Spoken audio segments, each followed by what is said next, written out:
أعوذ بالله من الشيطان الرجيم. بسم الله الرحمن الرحيم.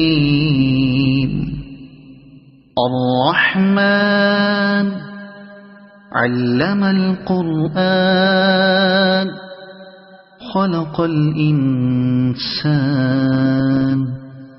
علمه البيان. الشمس والقمر بحسبان والنجم والشجر يسجدان. والسماء رفعها ووضع الميزان ألا تطغوا في الميزان وأقيموا الوزن بالقسط ولا تخسروا الميزان.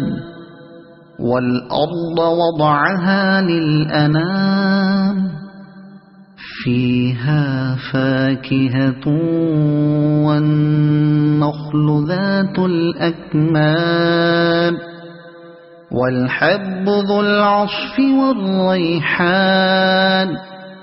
فبأي آلاء ربكما تكذبان. خلق الإنسان من صلصال كالفخار وخلق الجان من مارج من نار. فبأي آلاء ربكما تكذبان.